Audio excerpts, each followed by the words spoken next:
National Educational Television and the New York Times presents News in Perspective. Special edition, President Gamal Abdel Nasser, in a conversation with Clifton Daniel.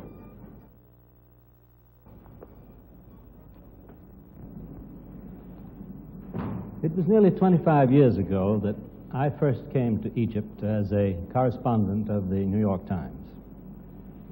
Gamal Abdel Nasser was then an obscure young army officer. Now, still only 52 years old, he is president of the country, the United Arab Republic, and has been president for 15 eventful years. We are his guests tonight in the presidential palace. Since I left Cairo in 1947, 22 years ago, much has changed in this part of the world, and many things have changed for the better. But one thing has not changed: the bitter antagonism between the ancient Arab states and the newcomer in their midst, the State of Israel. 3 times the Arabs and Israelis have gone to war: in 1948, in 1956, and 1967. Now, efforts are being made by the United Nations and jointly by the United States, Britain, France, and the Soviet Union to make peace between the Arabs and the Israelis, to make peace before they take up arms again. Must there be a 4th round in the war? Can the peace efforts succeed? To answer these and other questions, we turn to the most important and most influential man in the Arab world, President Nasser himself, appearing on foreign television for the first time since the 1967 war. President Nasser, King Hussein of Jordan said in a speech in Washington recently that he was speaking with your personal authority when he offered Israel a 6-point settlement of the 1967 war. Do you wish to add to or elaborate upon the King's statement?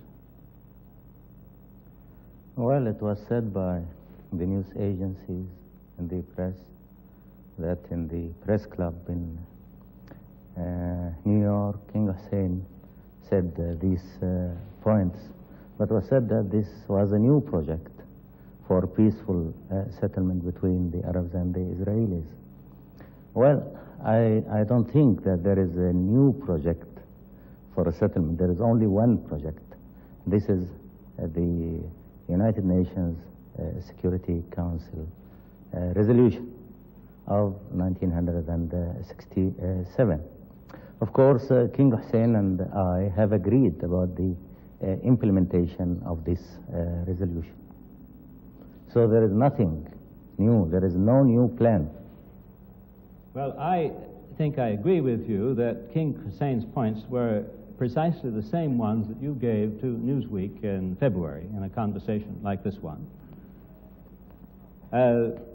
And they are based, I believe, clearly on the resolution of the United Nations. King Hussein was more specific, it seems, on only one point. That is the point, I think, that attracted the greatest interest in the United States. He said, or implied, that Israel would get freedom of navigation through the Suez Canal in any settlement of the war. Is that, in your view, a correct interpretation of the 1967 resolution and of your own 6 points? Well, of course, according to the United Nations resolution, there are 2 main points. The first point was about the complete withdrawal of the Israeli armed forces from the occupied Arab territories. The second main point was the non-belligerency by all nations in the area, then the right of each country to live in peace, then the integrity of the countries in the Middle East. This was the main first point. The second main point was about the freedom of navigation on the water passages. Then solving the refugee problem according to the United Nations and must be just solution. And the third point was about demilitarized zones and something like that. So there was nothing in the resolution specifically about the Suez Canal, but it is a package deal. You know, if Israel agrees about the implementation of all the points of the resolution, well, so they will have free passage in the Suez Canal. If they don't agree about the implementation of all the resolution, then there will be no peaceful settlement. The problem will continue. Let me be sure I am understanding your point now. The United Nations resolution referred to, I think, freedom of navigation on international waterways. Do you consider that the Suez Canal is an international waterway and should be free to all nations, assuming, as you say, that a peaceful settlement was reached with Israel? Yes.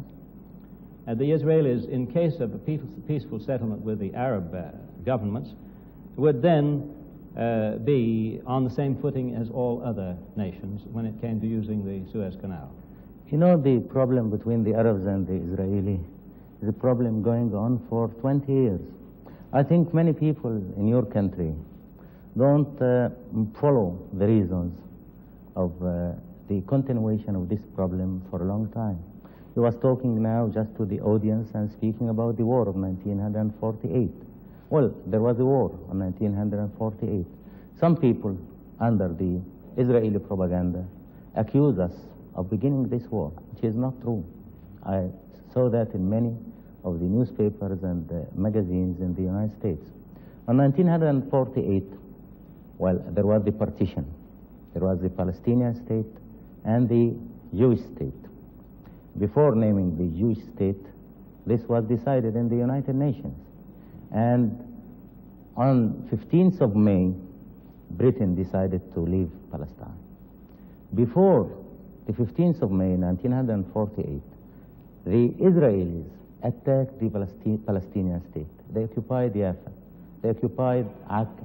They occupied many territories of the so-called Palestinian state, which was really said by the United Nations. Well, this was the reason of the first war. The Arabs went on, of course, to secure the Palestinians and to help the Arabs in the Palestine state. What happened after that? There was the armistice agreement. But also there were United Nations resolutions by that time, after the war and during the war, that the refugees, the Palestinians who were expelled out of their country, return back and have compensation about the damages. Israel refused to implement this resolution.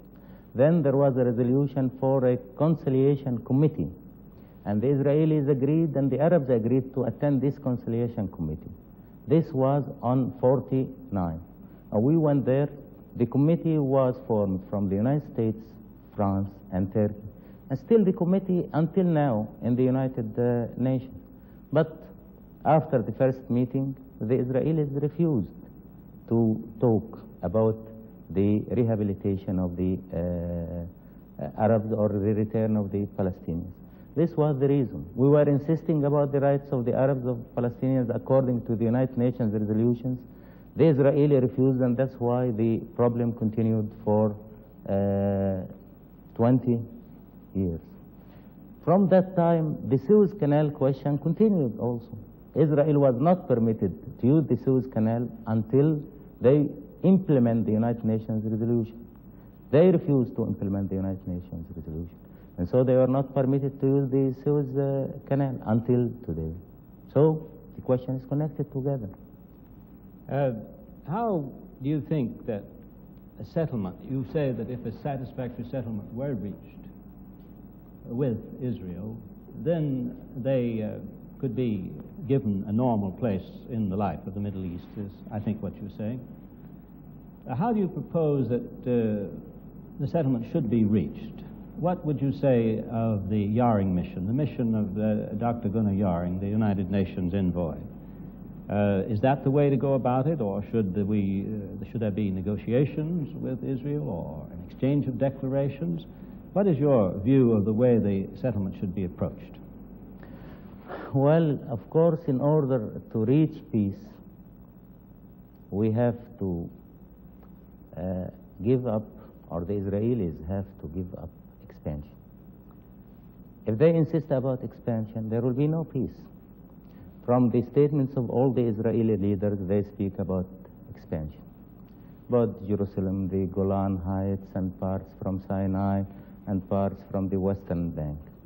So, if we want, or if the world community want peace, they must feel that peace don't mean expansion to any party. Then after that, Israel was created by the United Nations. So in order to achieve peaceful settlement, this must be through the United Nations. Through the United Nations? Yeah. Through the Yaring mission or through other means? Any means. It is the same. The Israelis, as you very well know, have repeatedly said that they want to sit down face-to-face with the Arabs. They prefer that method of approach, or keep saying that they do. What is wrong with that from the Arab point of view? I have just been in Paris, for example, where the United States is sitting down with the North Vietnamese and the Viet Cong. What is wrong with direct face-to-face negotiations? I might add that the negotiations in Paris are not proceeding very rapidly, but nevertheless they are going on. Well, of course, the question is different from the meetings of Paris. Now there is a nation, country with their armed forces occupying big part of the Arab territories, Sinai, the Western Bank of Jordan, the Golan Heights in Syria. So if we sit with them on a table to negotiate terms for peace, we'll be sitting on a table of capitulation. We'll be in the strong situation. And, well, they will ask, either we accept their terms, they will be in a position to dictate, or they will not leave the occupied territories. And, well, that's what they say today.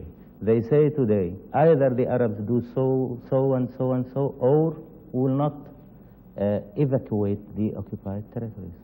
So, as I said, Israel was created by the United Nations. The United Nations was responsible about all these developments in this area, about all these troubles in this area. So we think better to have the peaceful settlement through the United Nations. Well, U Thant, the Secretary General of the United Nations, has just said in the past few days, as you know, that there has been no perceptible progress through the Yaring mission, and that he doesn't think that Dr. Yaring will wish to continue for another year and a half to make efforts at a settlement. Meanwhile, the big four powers are continuing to meet, at least on the level of ambassadors. They seem also not to have accomplished a great deal, but they are continuing to meet. Do you have do you have any hopes from the four-power meetings? Do you support their effort and encourage it? Well, we have to ask and we have to know why U Thant have said that there was no progress in Yaring mission. Well, the Israelis refused to implement the United Nations resolution. They refused to answer. They insisted only about one question in their talks with Yaring, that the Arabs have to come and sit with us, and after that we are ready to say our points of view. But on the other hand, the statements of the leaders of Israel are mainly concentrating on the point of view of expansion. They want to take the Arab land and add it to the Israeli land. Well, about the four powers meeting, this is a step which is going now from the beginning of this month for 15 days. Well, we have to wait and see how the four powers will come to end these talks. Are you being informed regularly about the four-power negotiations? Well, I'm not informed, but I know what's going on. Oh, I see. You have your means. Yes. Good. Do you feel that a four-power guarantee of any settlement reached with Israel would be desirable? Do you want such a guarantee, or do you feel the need of such a guarantee? Well, I think if there is a guarantee to the settlement, we prefer to have this guarantee through the Security Council. The four powers are members in the Security Council. When you say a guarantee by the United Nations, would you envision then a restoration of some kind of United Nations force in this area? Well, of course, these are details. If we have United Nations forces in this area, these forces have to be according to our consent and according to the Israelis' consent. And we think that these United Nations forces have to be astride the borders. And, well, if there is peace, really, if the Israelis agree to solve the two main problems, and the first main problem is the land, that is not to keep the occupied territory, and the second main problem is the people, the Palestinians. If they agree to give the Palestinians their rights according to the United Nations resolution, there will be no trouble in this area. There will be peace. So there will be no need to the international forces or any other means. You alluded there indirectly to something that might be of interest, and that is, you said that the United Nations force would have to be here by the agreement of the Arabs and the Israelis, and that they should be along the borders. I believe that this implies that you would not consider the demilitarization of the Sinai Desert, which is the largest part of Egyptian territory now occupied by the Israelis. Is that correct interpretation? We haven't said anything about the demilitarization of Sinai Desert. This was said by some of the Israeli leaders or military people. But if we agree about the demilitarization of Sinai, by that we will be giving the Israelis opportunity to be in Cairo within 12 hours. Because if they move from the borders through open Sinai, well, will not be feeling at all security. And if there is peace, why we agree about demilitarization of Sinai? If the Israelis ask about the demilitarization of Sinai, this means that they don't want peace, or they don't intend peace. Can you envision a situation where the United Nations might simply supervise the borders, however, and leave Egypt in full occupation of its territory, that is, the Sinai Desert? Can you envision a United Nations force patrolling the borders, at least in the early stages of a peace settlement, in order to avoid incidents? Well,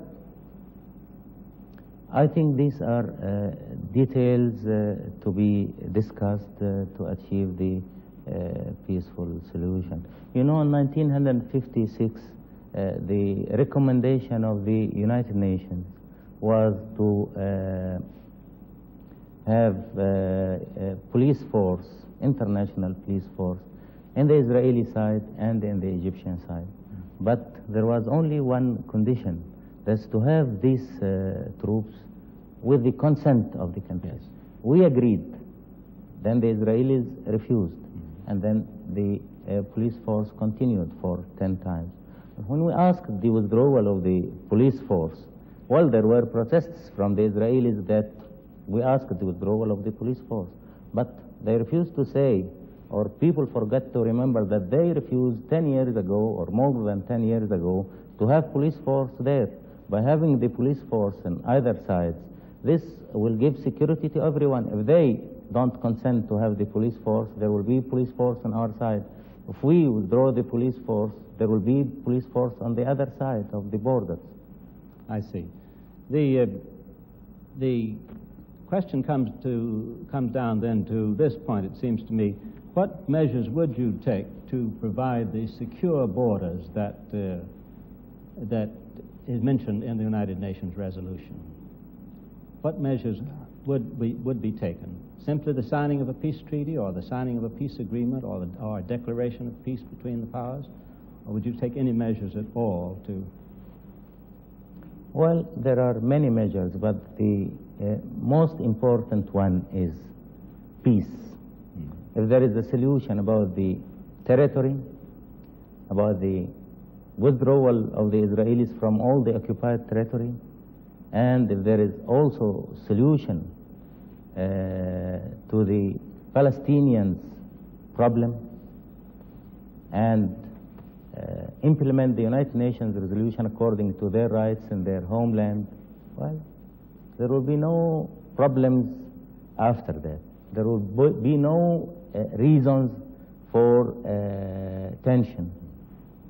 You've mentioned several times, and other spokesmen of the Arab cause have mentioned frequently, the plight of the Palestinian Arab refugees. You seem to place great stress on that. That is, the plight of the people who've been displaced from the territory that is now Israeli or Israeli occupied. Is there, do you consider that their right to repatriation or compensation is an absolute prerequisite for peace? In other words, if the Israelis would not agree to repatriate these people, allow them to return to their former homes, or to compensate them to allow them to settle elsewhere, a peace agreement would be impossible. Is that the Arab view? Well, as I told you at the beginning, why these problems have been going on for 20 years. After 48, we accepted to go to Lausanne and to attend there with the Israelis and meet through the conciliation committee in order to solve the problem of the refugees according to the United Nations resolution. The United Nations resolution said that they have to return back and be compensated to their homeland from where they were expelled during the war. Then the Israelis refused to implement that. And that's why the problem is going on for 20 years, mainly. The Israelis say, I believe, that they consider this an international problem and that they are prepared to make their contribution to the resettlement of refugees. Would that be sufficient in your view, or must the Palestinian Arabs have the absolute right to return to their homes if they wish to? You know, when the Israelis say that this is international problem, that this means that they refuse to implement the United Nations resolution. And they were refusing to implement the United Nations resolutions from 48 until now. And I want to say that the treatment of the Palestinians and expelling them from their homeland, from Palestine, was the main reason, I'm stressing that again, for the continuation of this problem for 20 years. I feel that the people abroad don't understand why we continue without reaching peace or without reaching settlement. Many people, especially in the United States, put the blame on us, really forgetting completely what happened on 48, forgetting the 1 million refugees who were getting expelled by the Israelis from Palestine. Well, we have here 1 million people. United Nations said by that time, the United Nations who said that there will be Israel, decided the creation of Israel, said that those refugees have to return back. The Israelis refused. So, if we don't solve the problem of the personnel, the people, the Palestinians, there will be no peace. Is it realistic to expect, however, that Israel, which wishes to be and has constituted itself as predominantly a Jewish state, would accept a very large number of Arabs back into their territory? Well, why not? The Jews and the Arabs, the Christians and the Muslims, were living here in the Middle East for centuries, for thousands of years. The Jews were living here in Egypt, and they are living here in Egypt, in spite of the propaganda which was used against us in your country, that we don't treat the Jews well. You can go all over the country and you can see the Jews. Some of them asked to leave the country, and we refused. We agreed, and then they refused to leave the country, and they said that they want to stay. We arrested Jews, about 80 Jews. But we arrested also, after the war, Muslims and Christians for the security of the country.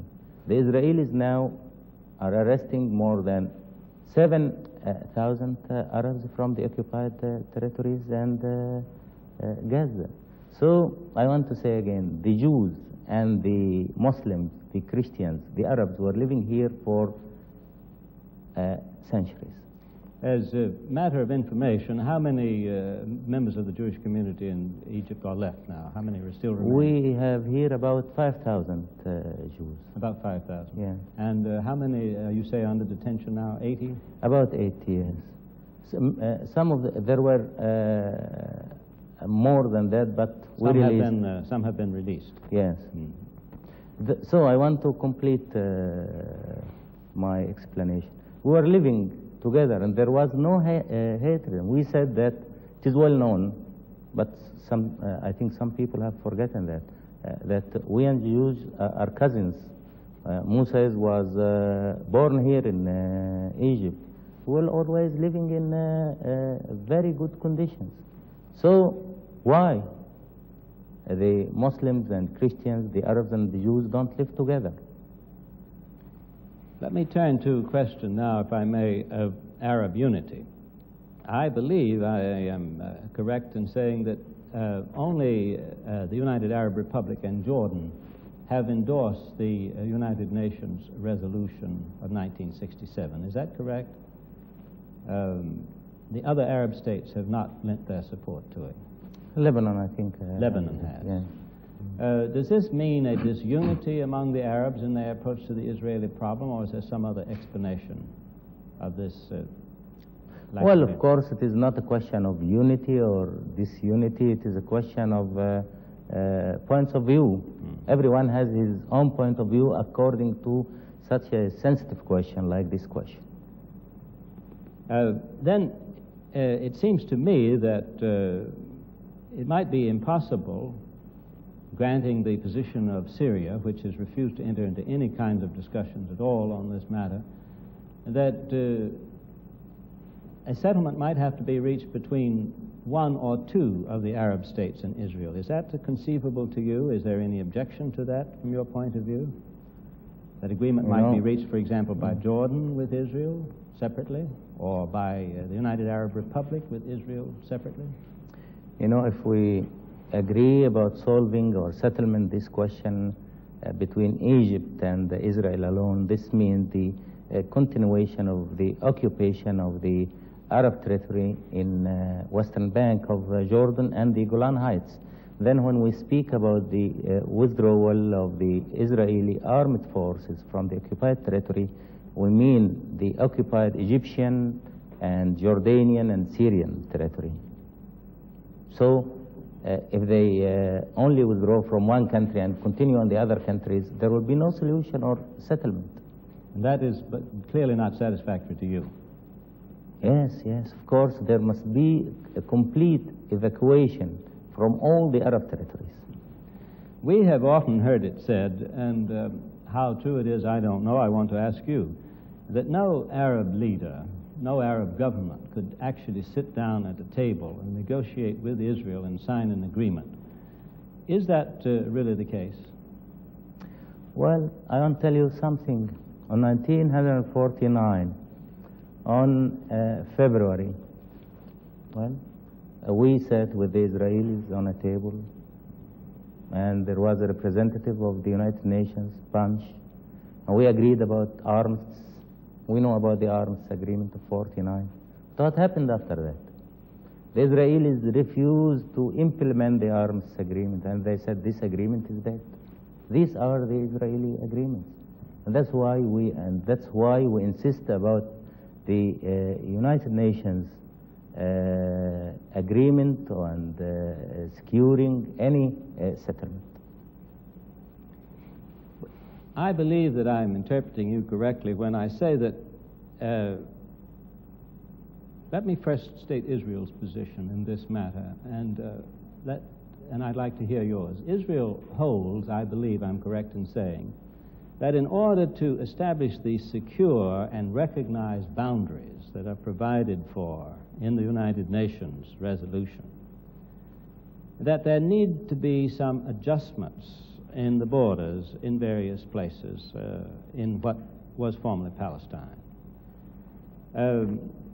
Are the Arab states, or you personally, prepared to see any such adjustments? I'm speaking now of border adjustments, not of large areas of territory.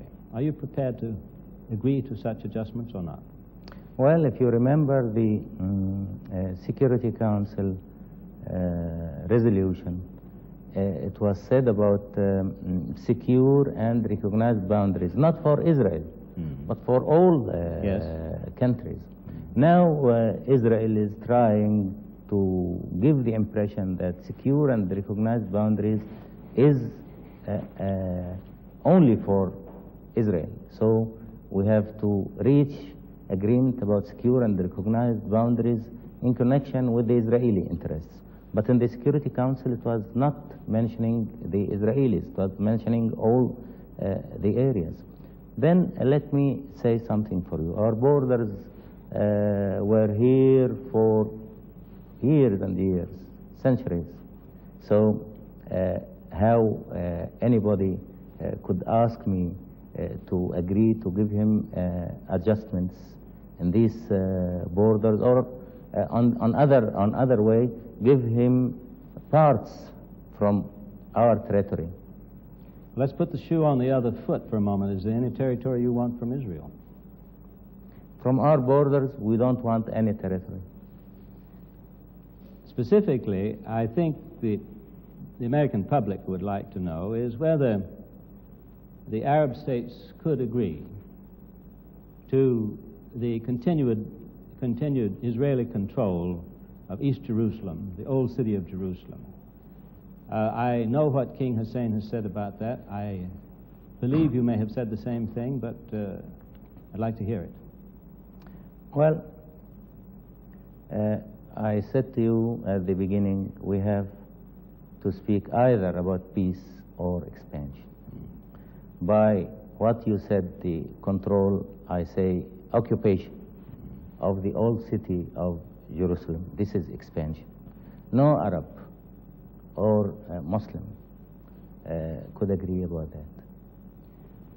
Have you considered what is said to be a United States proposal? I don't know that it's an official proposal, that the city of Jerusalem might remain unified under Israeli administration, but that there would be a special status there for Jordan or the Arab states generally. Has any such proposition been made to you? Have you heard of such a proposal? This was in the American working paper. But it was in the American working paper? Which was represented to the... submitted to the Yaring... big powers, I think. Oh, yes, four to the big four powers, yes. powers. But, you know, when you speak about unifying a city like Jerusalem, really unifying something like that needs self-determination by the people. If you unify the old city of Jerusalem with the Israeli city of Jerusalem, in spite of the will of the people of old Jerusalem, this will be occupation. This will be dictation, not unification. And also, well, one time also somebody came in Europe and he said that he's going to unify Europe. Then he was occupying country after another country in order to unify. Unified Austria with his country, and then he unified also Czechoslovakia. But you said about that, by that time, that this is not unification, this is occupation. I hope that you can remember that in the meantime now. If a peace settlement were reached with Israel, what would happen to the Arab commando groups that are now operating against the Israeli occupation forces? These groups, Al-Fatah and the others, I think, have said that they would not support the 1967 resolution of the United Nations.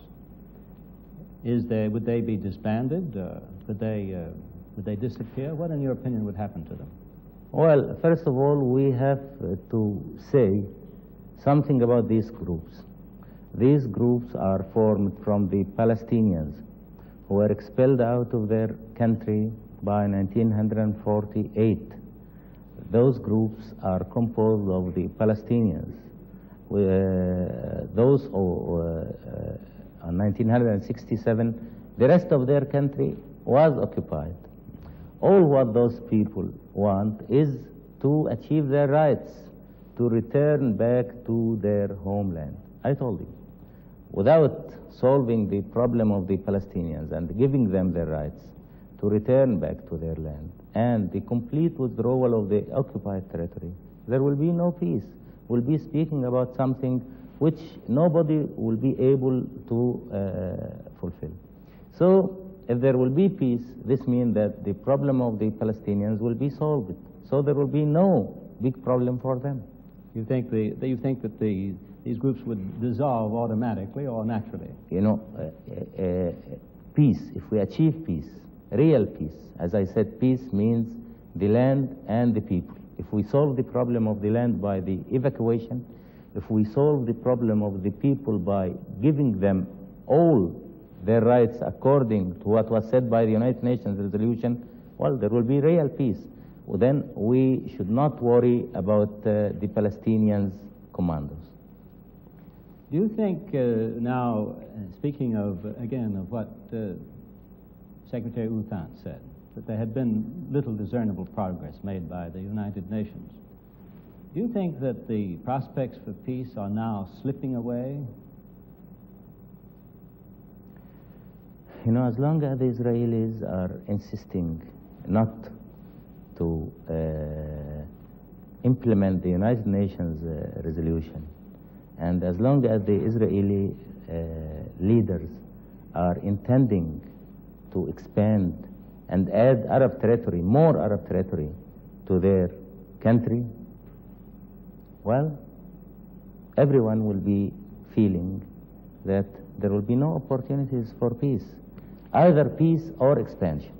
Was there a time in your memory when the peace prospects were rather better than they are now?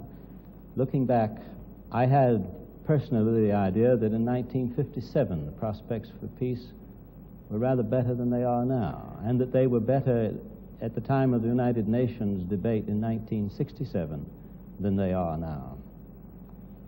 You know, we here in this country were not feeling peace at all during the last 20 years.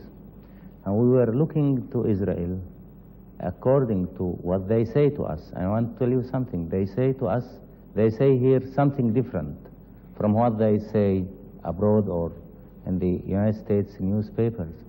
Always there were threats to us by the Israelis, the Israeli leaders, the Israeli military people. Well, they say about wars, 48 war and 56 war and then 67 war. I told you about the 48 war. Well, what about the 56 war? Who began the war? Who attacked? The Israelis got the opportunity of the nationalization of the Suez Canal and being in bad terms. I mean, we were in bad terms with the United Kingdom and France, and then there was the plot to attack Egypt by that time. After attacking Egypt, they were also giving statements to join Sinai to Israel. Well, of course, after the withdrawal of the French troops and British troops and lately the Israeli troops from our territory were not also feeling peace, because they were always speaking about forcing a settlement. If the Israelis say that their strategy based on the idea of forcing a settlement, this means to everyone that forcing a settlement is war.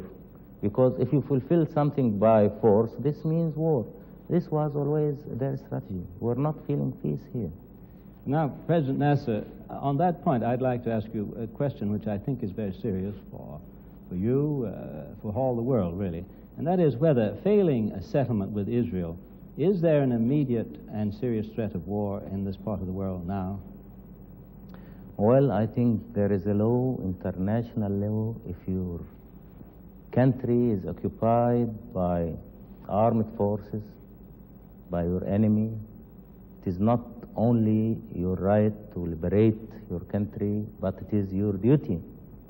And I think you remember what happened in the Far East when the United States was attacked when MacArthur returned back, he said that he will return to liberate the occupied territory.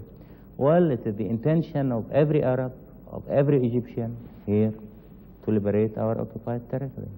Well, do you have the strength now, to use your own phrase, I think I'm quoting it correctly, at least in translation, to regain what belongs to you? I think that was the phrase you used. Do you feel you have the strength?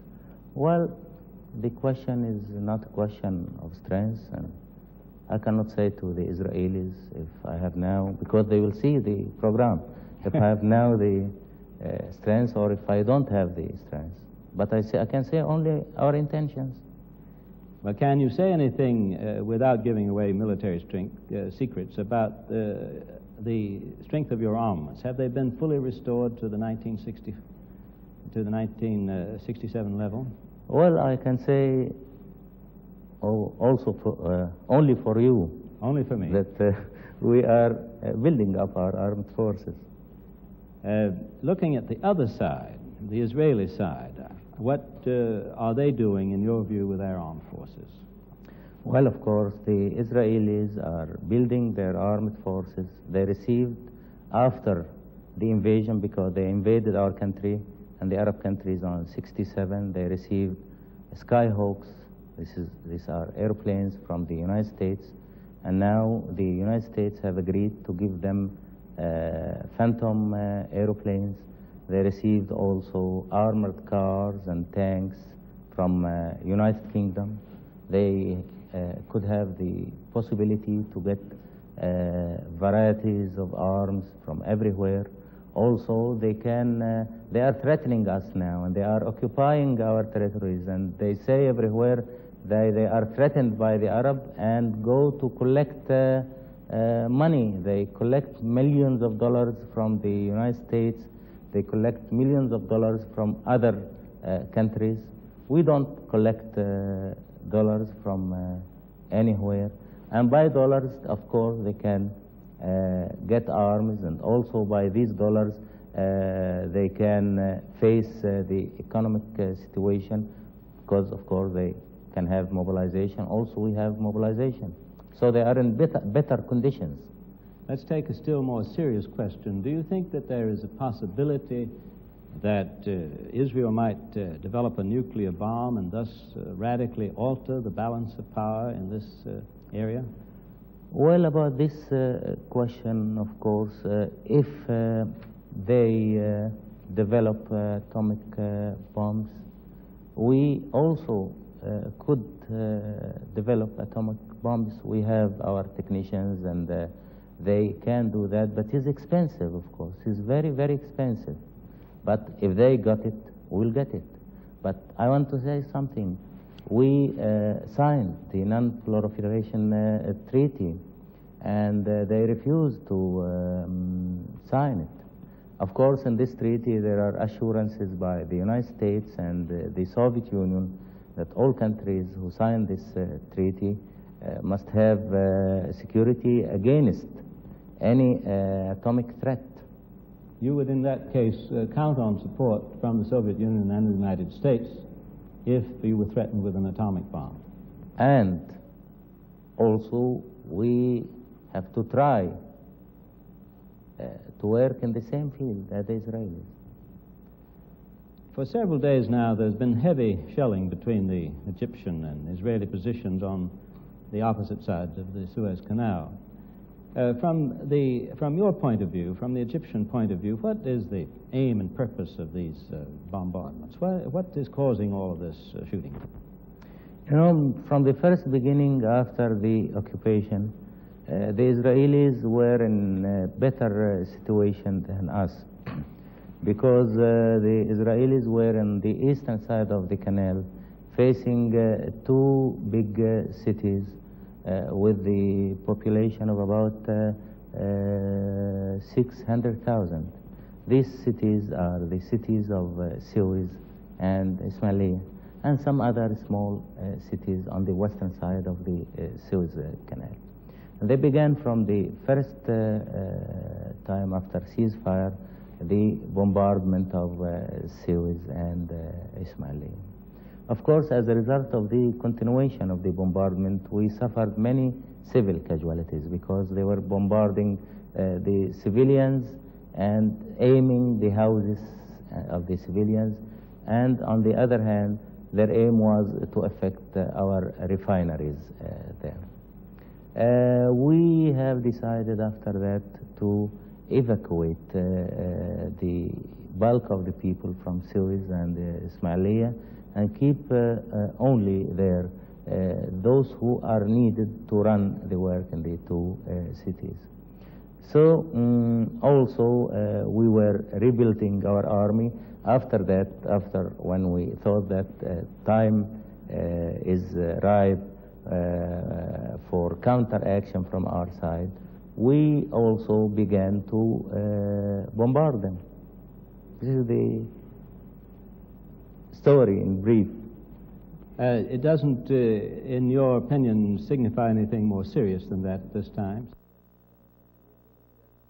We think that our plan was based on three main points: defensive, building up the defensive situation, then turning from the phase of the defense to the phase of retaliation, and then after the phase of retaliation, we have to enter the phase of liberation.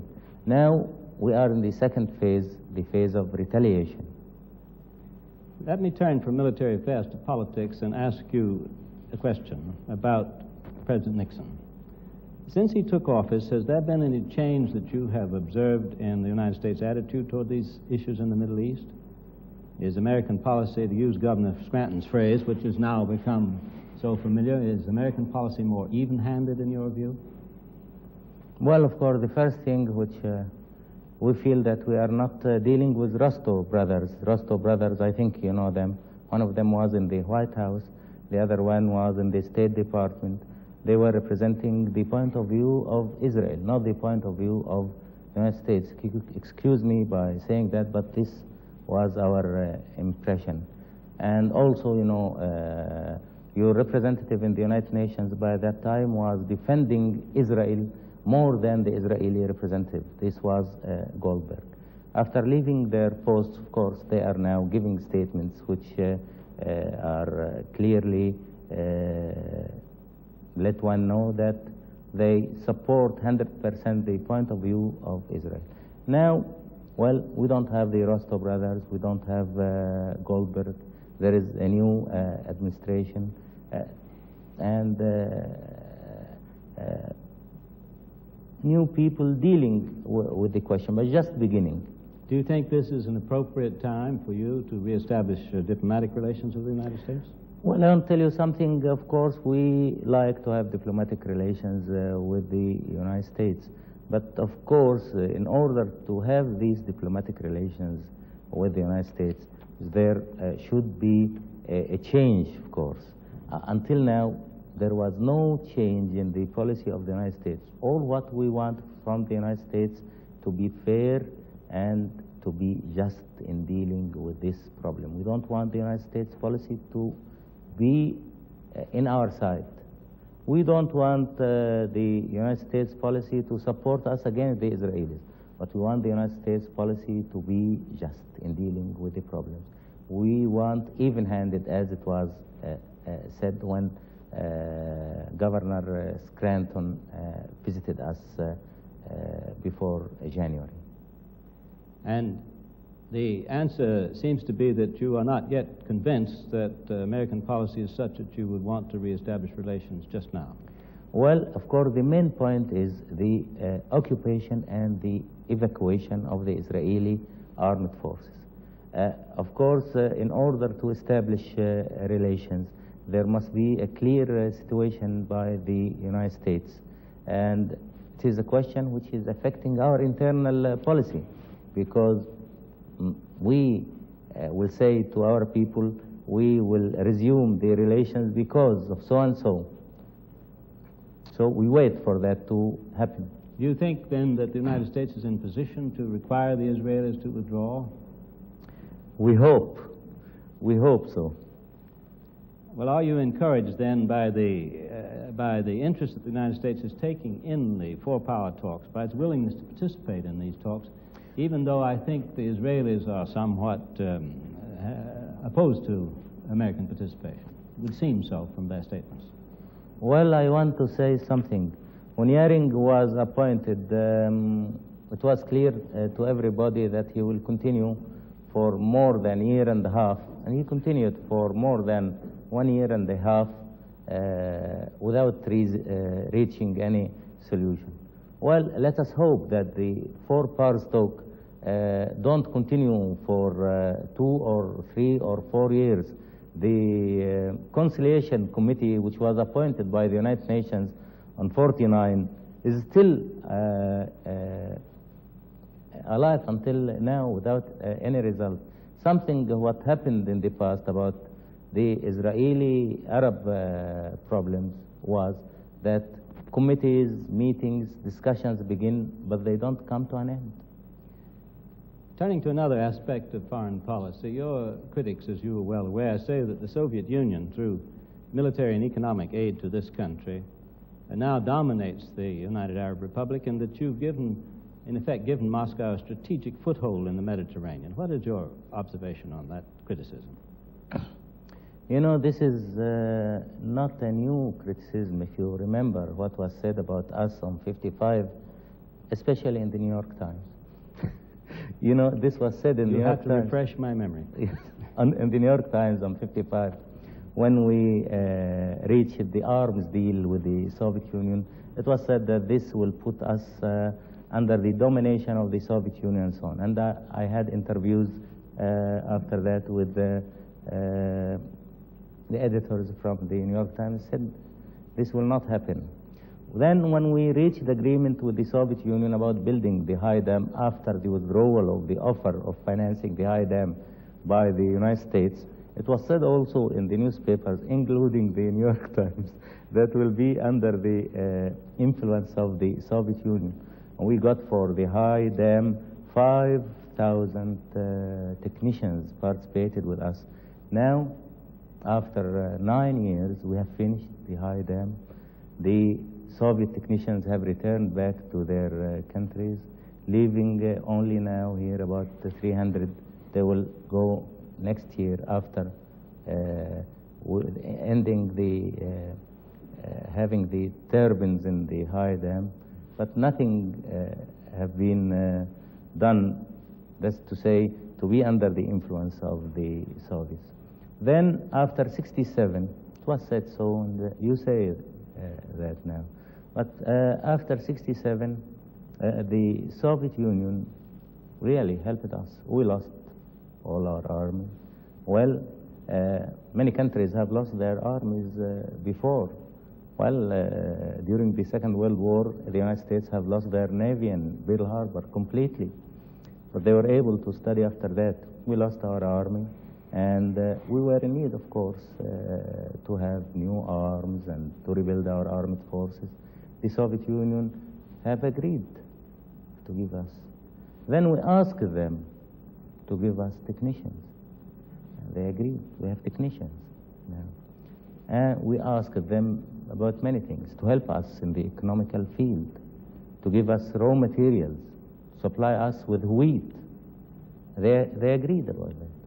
Well, how they can influence us? This is the question. And about what you said about having food, strategic food in the Mediterranean. Well, the Soviets are there, the Soviets were there, and the Soviets will be there. Soviet Union is a big power. And a big power for the first time, I suppose, in history in the Mediterranean. Well, they were very clever to be a big power in the Mediterranean in order not to have the Mediterranean only for one country. And I want to tell you something. The Israelis said that they get assurances from President Johnson that the Sixth Fleet is ready for their help if they need it.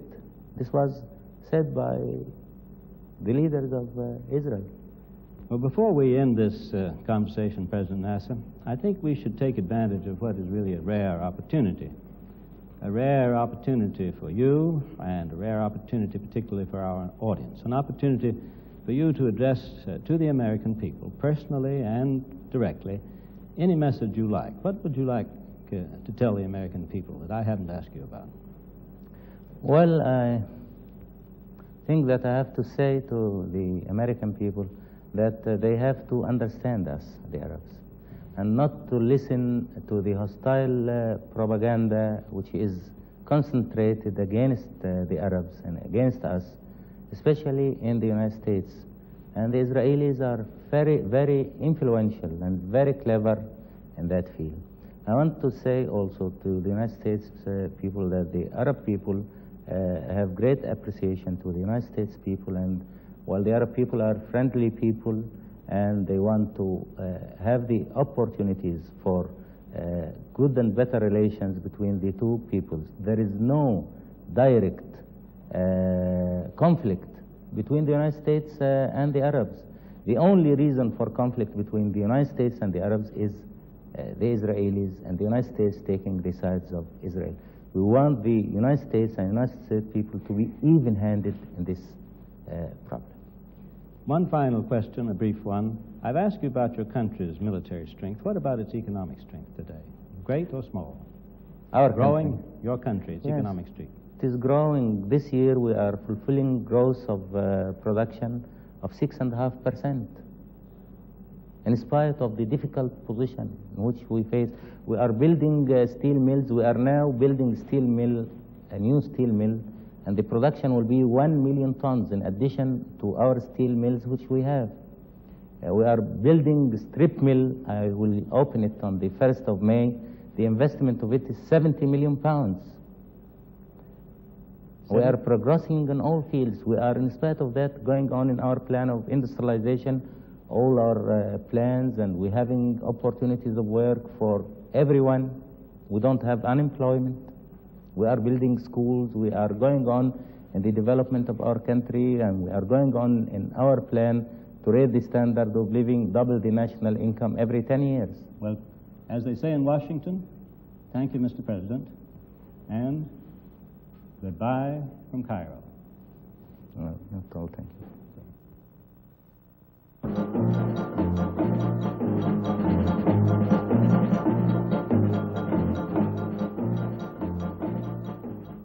National Educational Television and the New York Times has presented News in Perspective. Special edition, President Gamal Abdel Nasser, with Clifton Daniel.